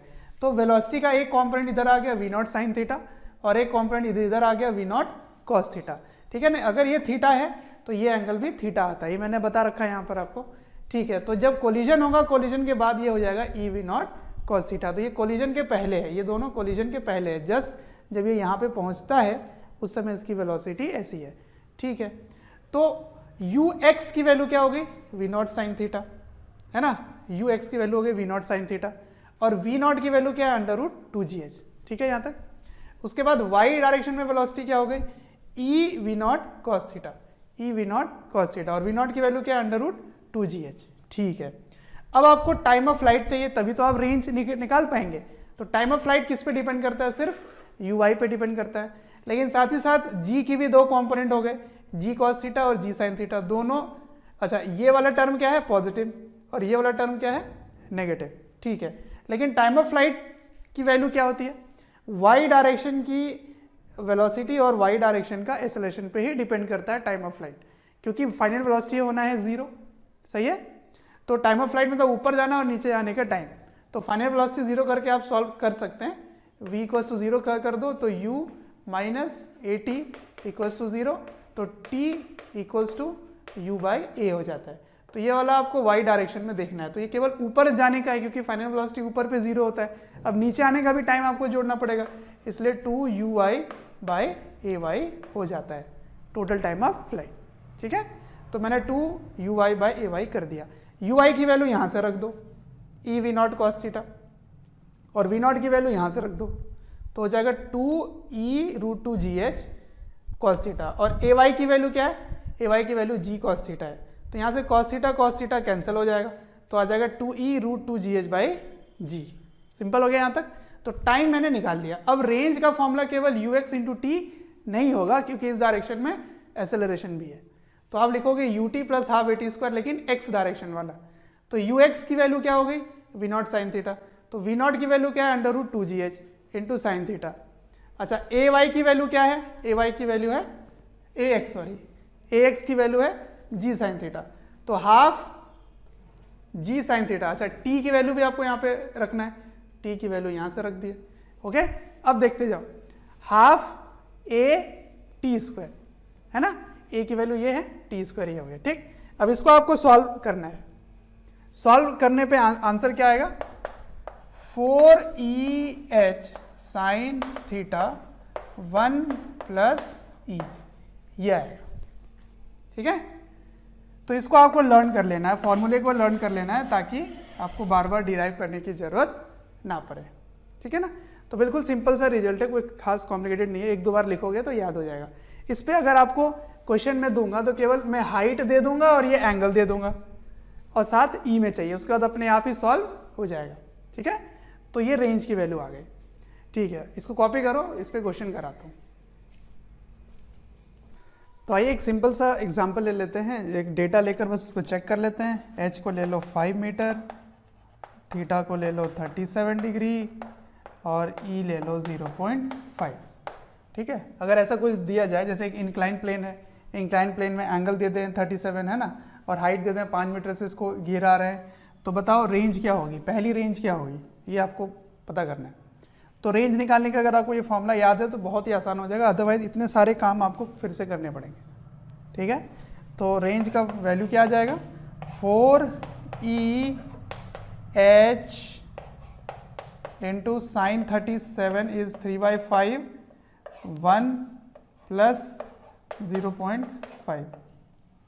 ठीक है, तो इसको काट लो, 5 5 कट गया, ये दोनों कट गए, तो 3 इंटू 2 6 हो गया, 6 इंटू 1.5 हो गया, 6 इंटू 1.5 तो 15 से 90, 9 हो गया, 9 मीटर। ठीक है, तो 9 मीटर इसकी रेंज आ जाएगी। ठीक, तो ये फॉर्मूला आप केवल याद रख लेना। ठीक है, चलिए अब आगे बढ़ते हैं। और भी वॉल के साथ इसका अगर एक कोलिजन हो, प्रोजेक्टाइल और वॉल, ये दोनों मिला के मैं आपको थ्योरी देता हूँ। ठीक है, आइए तो अब करेंगे collision with fixed smooth wall इसके साथ। ठीक है, तो देखिए ऐसा है कि एक प्रोजेक्टाइल है, इसको आपने ऐसे फेंका था। ठीक है, यू वेलोसिटी थीटा एंगल से, तो ये ऐसे जाता, लेकिन इसके रास्ते में आपने क्या किया, एक दीवार खड़ी कर दी। ठीक है, ऐसे वॉल खड़ी कर दी। ठीक है, तो देखो यहाँ इसकी जो वेलोसिटी है वो इस तरह से होगी, मतलब यहाँ पे अगर ऐसे टेंजेंट बनाओ तो ऐसी होगी कुछ, है ना, इस जगह पर ऐसे इसकी वेलोसिटी होगी। तो मान लो इसकी वेलोसिटी यहाँ पे v है, तो अब आपके लिए क्वेश्चन क्या हो गया, इसको अगर ऐसे मैं खड़ा कर दूं ऐसे इस तरह से, तो ये कुछ ऐसा है, बिफोर कोलिजन, बिफोर। ठीक है, ये इस तरह से जा रहा है, तो इसके दो कंपोनेंट ले लेते हैं, ये वाला कंपोनेंट और ये वाला कंपोनेंट ऐसे ले लेते हैं। तो ऐसे रहेगा और ऐसे रहेगा, तो इसको लिख लेते हैं Vy। ठीक है, और इसको लिख लेते हैं Vx, v का x कंपोनेंट। ठीक है, अब सुनो, कोलिजन के बाद, बिफोर में ई होगा, कोलिजन के बाद आपको मैंने क्या बता रखा है कि हमेशा सरफेस का जो लाइन ऑफ मोशन होता है, लाइन ऑफ मोशन, उसी के डायरेक्शन वाला जो वेलोसिटी है वही चेंज होता है, क्योंकि उधर ही फोर्स लगता है। तो लाइन ऑफ मोशन यहाँ पर, ये लाइन ऑफ मोशन ये है, लाइन ऑफ इम्पैक्ट, तो लाइन ऑफ इम्पैक्ट ये रहा, तो लाइन ऑफ इम्पैक्ट के अलॉन्ग फोर्स लगता है और लाइन ऑफ इम्पैक्ट के अलॉन्ग ही ई टाइम्स वी होता है। ठीक है, तो मतलब ये वाली वेलोसिटी ऐसी हो जाएगी। सही है, तो आफ्टर कोलिजन क्या होगा, आफ्टर कोलिजन ये वाली जो कंपोनेंट है वो चेंज हो जाएगी और वो कितना हो जाएगा इधर ऐसे, ई टाइम्स वी एक्स हो जाएगा, लेकिन इसमें कोई चेंज नहीं आया, ये अभी भी वी वाई ही है। ठीक है, ऐसे हो गया। तो ये बिफोर कोलिजन, ये आफ्टर कोलिजन, तो ये इस डायरेक्शन में जाएगा कोलिजन के बाद, ऐसे ऐसे जाएगा। तो इसका मतलब ये कोलिजन के बाद इसकी हालत कैसी होगी, ये ऐसे जाकर ऐसे कहीं पे गिरेगा। ठीक है, ऐसे। तो आपसे अगर ये जानकारी दिया जाए कि ये x1 है, बच्चों अगर हमारे वीडियोस आपको पसंद आते हैं, आपको हमारी जो मेहनत है वो आपको अच्छी लगती है, तो आप हमारे वीडियोस को ज़रूर लाइक करें और शेयर करें। शेयर इसलिए मैं करने बोल रहा हूँ क्योंकि आपके शेयर करने से ज़रूरतमंद बच्चों तक ये वीडियोस पहुँच सकता है, जिनको एक पर्टिकुलर टॉपिक काफ़ी वीक लग रहा है या एक ऐसा चैप्टर है जिसके बारे में एक पर्टिकुलर टॉपिक उनको अच्छे से पढ़ना है, तो उन तक पहुंच सकता है ये। अंत में मैं आपसे यही कहना चाहूँगा कि आपके स्नेह, अफेक्शन, प्यार देखकर हमारी पूरी मोशन की टीम काफ़ी मोटिवेटेड है आपको क्वालिटी कंटेंट देने के लिए। और ये वाली वैल्यू x2 है, तो ये x1 x2 की वैल्यू कैसे निकालेंगे? तो अगर आप ध्यान से देखें तो इसके y कंपोनेंट में कोई चेंज नहीं आ रहा है ना, कोई चेंज नहीं आ रहा है। इसका मतलब टाइम ऑफ फ्लाइट चेंज नहीं होगी, चाहे आप रास्ते में दीवार रखे या ना रखे, टाइम ऑफ फ्लाइट चेंज नहीं होगी। तो मैं यहीं से इस काम को करना शुरू करूंगा, ठीक है। देखिए कैसे, तो इसमें लिखोगे कि time of flight does not change, time of flight does not change, ठीक है। यही काम आगे करने वाले हैं। तो टाइम ऑफ फ्लाइट पहले की कितना था इस कंडीशन के लिए देखोगे तो क्या था? तो चलो मैं लिख देता हूँ, total time of flight t था और यहाँ से यहाँ पहुँचने का टाइम t1 है और यहाँ से यहाँ का मतलब ये वाला टाइम t2 है। तो आप t को क्या लिख सकते हैं? t1 प्लस t2 लिख सकते हैं और t की वैल्यू क्या होगी? 2u sign theta by g. ये तो चेंज होगा नहीं क्योंकि आपने u से फेंका तो u साइन थीटा तो वही रहेगा, तो टोटल टाइम ऑफ फ्लाइट वही रहा। अब t1 की वैल्यू कैसे निकालोगे आप? देखो हॉरिजॉन्टल डिस्टेंस आपको पता है, अब हॉरिजॉन्टल वेलोसिटी आपको u cos थीटा यहाँ तक पता है कि u cos थीटा ही रहा यहाँ तक, है ना, हॉरिजॉन्टल थोड़ी चेंज होता है। तो time is equals to distance by speed, है ना, time is equals to distance by speed. तो डिस्टेंस क्या है? x1, स्पीड कितना है? u cos theta. t2 कैसे निकालोगे? ये वाला हॉरिजॉन्टल डिस्टेंस कितना है? x2 और इस डायरेक्शन में वेलोसिटी अब क्या हो गई है? e टाइम्स vx, तो e times u cos theta, ठीक है। इनमें से कोई एक जानकारी अननोन होगा और आप इससे निकाल लेंगे, ठीक है। तो बहुत ही इंफॉर्मेटिव चीज़ है, इसको आपको समझना है। तो इसमें आपको कहीं भी कंफ्यूजन नहीं लाना है कि मैं पूरी तरह से सॉल्व करूं, कोलिजन लगाऊं, कुछ नहीं करना। टाइम ऑफ फ्लाइट को सेम कर दो, तो जो यहाँ से यहाँ का टाइम है प्लस यहाँ से यहाँ का टाइम वो सेम रहेगा, क्योंकि वाई डायरेक्शन में तो कुछ चेंज ही नहीं हुआ, है ना, और एक्स डायरेक्शन में जो चेंज हुआ उसके कारण आपने टाइम निकाल लिया, ठीक है। तो एग्जाम्पल ले लेते हैं, मैं वैल्यू लिख कर दे देता हूँ आपको, उसको ट्राई करना आप, ठीक है, कॉपी कीजिए। तो आइए सॉल्व करते हैं। ये वैल्यू मैंने दे दिया है, थीटा कितना है? 37 डिग्री, इनिशियल वेलोसिटी 50 मीटर पर सेकेंड। मतलब अगर आप इसको 37 डिग्री से फेंकें विथ 50 मीटर पर सेकेंड और x1 की वैल्यू है 180 मीटर और e जो यहाँ से मिल रहा है e वो है 0.5। तो बताओ x2 क्या होगा? कहाँ जाकर ये बॉल गिरेगा? ऐसे सवाल आता है। अगर आप ऐसे फेंक रहे हैं तो कहाँ जाके वो गिरेगा? अगर आप यहाँ से फेंकेंगे तो ये इधर जाके गिरेगा, यहाँ से फेंकेंगे तो यहाँ जाके गिरेगा, ठीक है। तो ये सवाल है। सवाल ऐसे ही पूछा जाता है कि अगर आप रास्ते में दीवार मिल जाए तो बताओ ये कहाँ जाके गिरेगा, मतलब x2 यहाँ से कितने दूर पे होगा, या यहाँ से अगर पूछा जाए तो x1 माइनस x2 कर देना। तो x2 कैसे नहीं निकालेंगे? ये वाले फॉर्मूले से निकालेंगे। तो इसको कैसे सॉल्व करें बताओ? 2u sine 37 by g equals to x1 by u cos theta 50 into cos 37। x2 निकालना है, e कितना है? हाफ, u कितना है? 50, cos 37 कितना है? 4/5। सॉल्व कर लो, आ गया आंसर x, ठीक है। तो कितना आसान हो जाता है यहाँ पर अगर आपको ये चीज़ पता है तो, ठीक है। अच्छा, इसमें एक स्पेशल केस बता देता हूँ आपको। स्पेशल केस में अगर ई इक्वल्स टू 1 है, मतलब कोलिजन अगर इलास्टिक है, परफेक्टली इलास्टिक कोलिजन, ठीक है ना, इलास्टिक कोलिजन है अगर, तो इलास्टिक कोलिजन होने से आपको ये सब कुछ भी करने की जरूरत नहीं पड़ेगी। कारण बताता हूं, अगर E इक्वल्स टू 1 है तो अगर Vx से टकराया तो Vx से ही वो लौट कर भी आ रहा है। इसका मतलब अगर रास्ते में अगर दीवार नहीं होती तो जहां वो जाता ना उतना ही आप इसका मिरर इमेज बना लीजिए पीछे, ठीक है। तो ऐसा है, देखो ये है दीवार, है ना, यहां से आपने ऐसे फेंका तो मान लो ये ऐसे जाता है ना, ऐसे कंप्लीट करता है, तो इसी का इतने ही डिस्टेंस पर, जितना डिस्टेंस यहाँ से है, सपोज ये x2 है, तो इतना ही डिस्टेंस इधर भी जाएगा x2, ठीक है, ऐसे ऐसे जाएगा, यहाँ जाके गिरेगा। तो ये अगर x1 है, ये x2 होगा, तो x2 आप निकालोगे कैसे, ये u ये थीटा, तो x2 निकालने के लिए अब आपको ये सब कुछ करने की जरूरत नहीं है।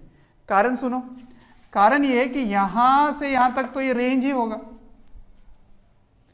तो x2 इक्वल्स टू क्या लिखोगे, रेंज माइनस x1, बस खत्म, ठीक है।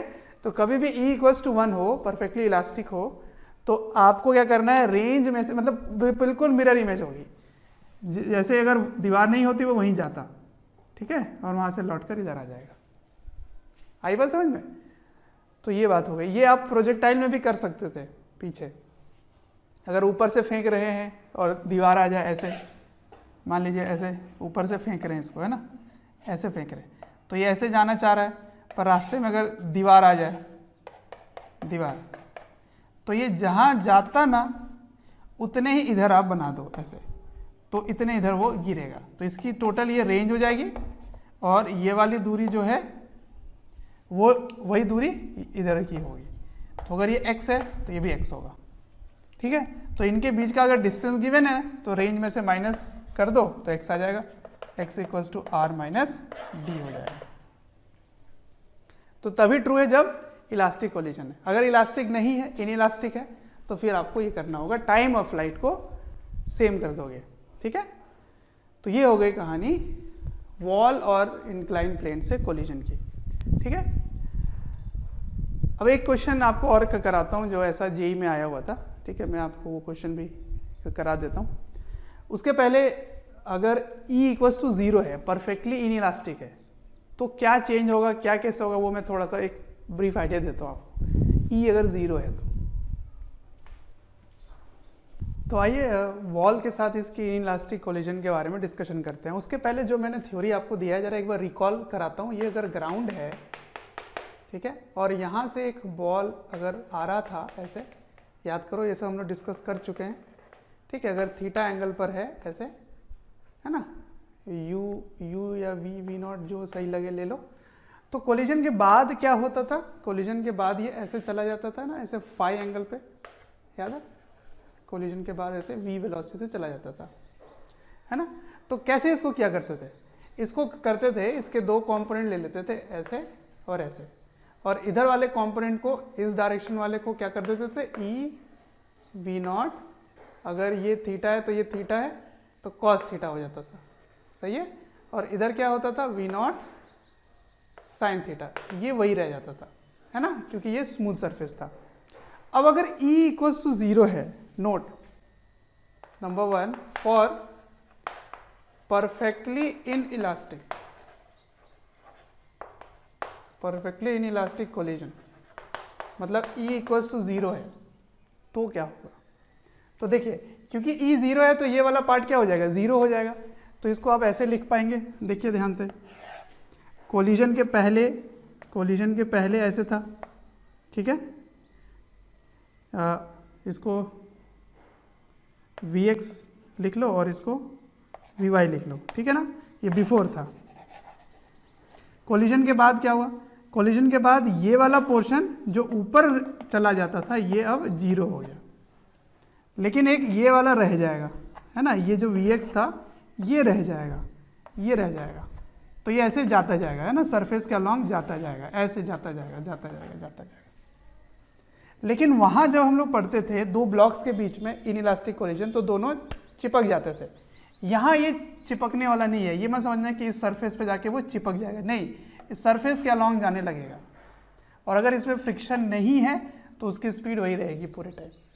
ठीक है, यही चीज़ मैं आपको समझाना चाह रहा था कि अगर ग्राउंड के साथ इसकी आप कोलिजन कराएंगे तो फिर ये इसी रास्ते में ही चलता रहेगा। ठीक, तो इसको आप सेकेंड रिजल्ट से डिराइव कर सकते थे। tan फाई क्या होता था, tan थीटा बाई ई होता था। तो अगर ई 0 है तो फिर फाई क्या हो जाएगा, इन्फिनिटी, tan फाई इन्फिनिटी। इसका मतलब फाई क्या हो गया, 90 डिग्री। इसका मतलब ये जो एंगल है ये क्या हो जाएगा, 90 डिग्री हो जाएगा। तो यही चीज़ तो मैं भी बता रहा था आपको, ये मैथमेटिकली प्रूव हो गया और ये प्रूव हो गया बाय व्यू, है ना, देख कर आप इसको चीज़ को एक्सपीरियंस कर सकते हैं। तो ये वाला पोर्शन हो जाएगा 0 और सरफेस के अलॉन्ग पार्टिकल चलता जाएगा। तो इसको आप अपनी भाषा में लिख सकते हैं। इसी पे बेस्ड एक क्वेश्चन है जिसको मैं यहाँ पे डायग्राम बना के पूछ रहा हूँ। ठीक है, ये ऐसा जेईई एडवांस में एक बार आया हुआ था क्वेश्चन। देखिए क्या है, यहाँ 60 डिग्री है और यहाँ पे 30 डिग्री है, ये 3√3 है और यहाँ से यहाँ तक √3 है। एक पॉइंट इस जगह है ए, इस जगह का पॉइंट का नाम है बी और यहाँ का पॉइंट का नाम है सी। यहाँ से एक m मास का पार्टिकल छोड़ दिया जाता है, m, ठीक है, इसको रिलीज कर रहे हैं। ठीक, तो आपको बताना है कि जब ये बी पर पहुंचेगा तो जब ये पहले वाले इंक्लाइन ऊपर वाले को जब ये छोड़कर दूसरे वाले पे जस्ट पहुंचता है तब उसकी वेलोसिटी क्या होगी। अगर यहाँ का कोलिजन नंबर 1 परफेक्टली इनइलास्टिक है, मतलब E 0 है। अगर E 0 है तो बताओ B का वेलोसिटी क्या होगा, B पर वेलोसिटी क्या होगा और C पर वेलोसिटी क्या होगा, ये सवाल है। ठीक है, तो पहले तो आपने यहाँ पे रिलीज किया, इसको क्या किया, रिलीज्ड। तो अगर आपने रिलीज किया तो यहाँ पे स्मूथ है, पूरा इंक्लाइन प्लेन हर जगह स्मूथ है, कहीं भी कोई फ्रिक्शन नहीं है। तो आप एनर्जी कंजर्वेशन लगाएंगे तो ये वाली जो हाइट है h, है ना, h, इसी के कारण इसको यहाँ पे वेलोसिटी मिलेगी। तो जस्ट बिफोर इसकी वेलोसिटी क्या होगी, यहाँ पर, यहाँ क्या होगी, तो velocity just before will be √2gh, क्योंकि देखो आप h हाइट से ही गिरा रहे हो। तो h की वैल्यू आप निकाल सकते हैं यहाँ से, यहाँ ट्राइंगल से 60 डिग्री है, √3 है, तो ये क्या होगा, √3 tan 60, √3 tan 60 है ना। तो tan 60 भी √3 होता है और एक √3 कितना हो जाएगा, 3 मीटर। तो इसका आंसर हो गया √60 मीटर पर सेकेंड।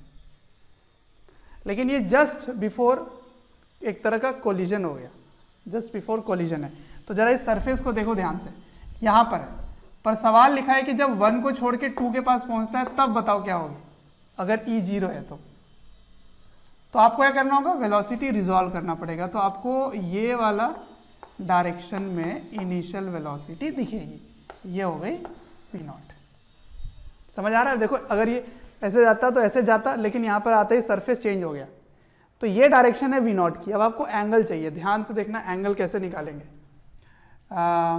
देखिए ये लाइन मैं यहाँ पे ऐसे बना देता हूँ, ठीक है, ये एक लाइन बना देता हूँ, तो ये दोनों पैरेलल लाइन है, तो ये 30 डिग्री हो गया, सही है, ये 30 है तो ये भी 30 हो गया। और ये एंगल जो है ये कंप्लीट एंगल 60 डिग्री होगा, क्योंकि वर्टिकली ऑपोजिट एंगल है, सही है। तो टोटल अगर 60 है, ये 30 है, तो ये एंगल 30 हो गया। ठीक, अब मेरे लिए काम आसान हो गया। देखिए कैसे, ये जो डायरेक्शन है ऐसे ऐसे, और ये जो डायरेक्शन है वो ऐसे है, ऐसे है, ठीक है। तो this is the direction of v0 और ये एंगल कितना है, 30 डिग्री है। अब आपको इसके कंपोनेंट्स लेने हैं, तो एक कंपोनेंट इधर हो गया, एक कंपोनेंट इधर हो गया। तो इधर क्या हो जाएगा, v0 sin 30 और इधर क्या हो जाएगा, v0 cos 30। तो कोलिजन के पहले है ये, कोलिजन के बाद क्या होगा, अगर E 0 है तो ये वाला पोर्शन क्या हो गया, 0, खत्म। ठीक है, तो देयरफॉर वेलोसिटी एट B क्या होगा, केवल और केवल V0 cos 30, केवल यही होगा। आई बात समझ में? क्यों हुआ ऐसे? क्योंकि परफेक्टली इनइलास्टिक कोलिजन है, तो जैसे ही वो टकराता है तो उसकी जो परपेंडिकुलर कंपोनेंट होगी, किसके परपेंडिकुलर, लाइन ऑफ इंपैक्ट के अलोंग, लाइन ऑफ इंपैक्ट। तो ये इसका लाइन ऑफ मोशन है, ये लाइन ऑफ मोशन है और ये है लाइन ऑफ इंपैक्ट, है ना, ये है लाइन ऑफ इंपैक्ट, LOI है ये। तो लाइन ऑफ इंपैक्ट के अलोंग E टाइम्स स्विच हो जाता है, तो E तो 0 है, इसका मतलब इस डायरेक्शन वाला कंपोनेंट खत्म हो जाएगा, तो सिर्फ इस डायरेक्शन में वेलोसिटी रहेगी। तो वेलोसिटी ऑफ B कितना हुआ, V0 cos 30। V0 कितना था, √60, और ये कितना होता है, √3/2 होता है। तो इसको रूट के अंदर ले लेते हैं, तो रूट के अंदर लोगे तो ये 4 हो जाएगा, है ना। अब इसको काट लो, 15 3 जा 45, तो √45 मीटर पर सेकेंड कहाँ पर है, B पर है वेलोसिटी। अब C पे कैसे निकालेंगे, एनर्जी कंजर्वेशन लगा दो। पर एनर्जी कंजर्वेशन कब का लगाएं, क्या मैं यहाँ वाला लगाऊं, मतलब क्या ये √60 लें इनिशियल वेलोसिटी, या √45 लें इनिशियल वेलोसिटी, क्योंकि आप कंजर्वेशन कहाँ करेंगे, B और C पर करने वाले हैं, तो इनिशियल वेलोसिटी क्या लेंगे, ये या ये। तो आंसर इज कोलिजन के बाद ही आप एनर्जी कंजर्वेशन लगा सकते हो, क्योंकि जब कोलिजन होता है ना तो एनर्जी का लॉस होता है, क्योंकि ये इनइलास्टिक कोलिजन है, तो एनर्जी का लॉस हो रहा है। तो मोमेंटम कंजर्वेशन आप कोलिजन के जस्ट पहले और जस्ट बाद लगा सकते हैं, लेकिन एनर्जी कंजर्वेशन कोलिजन के बाद ही लगाना पड़ेगा आपको। आने वाले टॉपिक में यही डिस्कशन करने वाले हैं, ठीक है। तो कोलिजन के जस्ट पहले और कोलिजन के जस्ट बाद केवल मोमेंटम कंजर्व रहेगा, पर कोलिजन के बाद ही आप एनर्जी कंजर्वेशन लगा सकते हैं, ठीक है।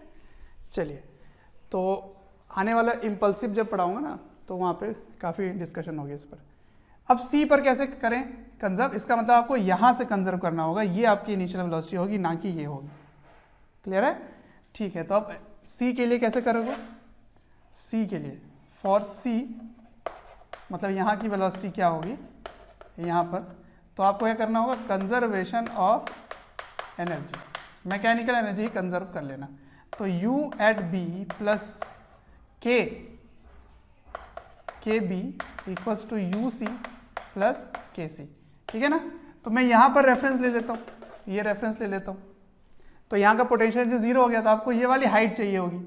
ये हाइट कैसे निकालोगे, तो फिर से ये डिस्टेंस है और ये एंगल है, तो ये क्या हो जाएगा, 3√3 tan 30, tan 30 होता है 1/√3, 1/√3 कट के ये 3 हो जाएगा, इसका मतलब ये भी कितना है, 3 मीटर है। तो पोटेंशियल एनर्जी क्या लिखोगे, mgh,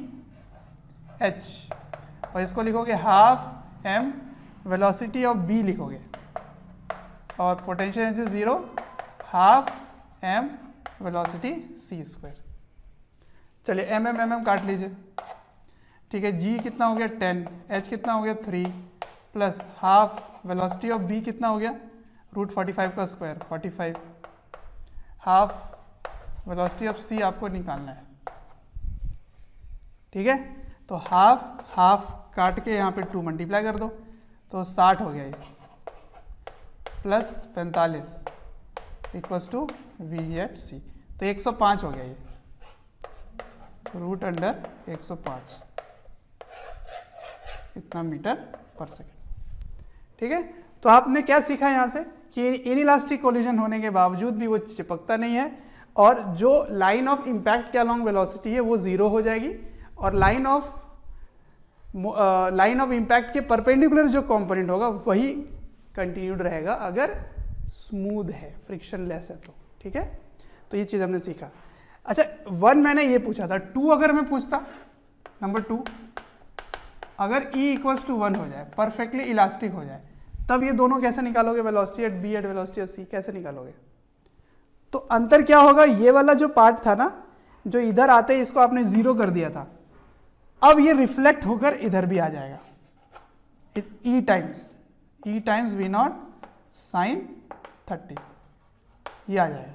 और ये वाली वैल्यू 1 है, तो इसका मतलब इन दोनों का जो रिजल्टेंट है वही आ जाएगा। इसका मतलब इसकी वैल्यू वही रहेगी जो √60 थी। ठीक है, कोई एनर्जी का लॉस नहीं होगा। ठीक है, तो यही बात हो गई। फिर आगे एनर्जी कंजर्वेशन लगा देना, कोई प्रॉब्लम नहीं है आगे। ठीक है, कब, लेकिन E = 1 होगा तब। E = 0 है तो ये वाला कंपोनेंट ये कंज्यूम कर देता है, ख़त्म कर देता है, तो सिर्फ कॉस वाला कंपोनेंट ही रह जाता है। ठीक है, तो ये आप खुद से ट्राई कर लेना। चलिए, तो ये भी एक कंसेप्ट बहुत इंपॉर्टेंट था, इसको नोट डाउन कर लीजिए। ठीक है, कोई भी चैप्टर या वीडियोस आपको डिटेल में ईयर लॉन्ग वाले वीडियोस चाहिए और काफ़ी डिटेल में वीडियोस आपको चाहिए, तो आपको एक नंबर दे रहा हूँ, टोल फ्री नंबर है, आप इनको कॉल करें और डिटेल में आप बात कर सकते हैं और पूछ सकते हैं। नंबर है 1800 2121 799।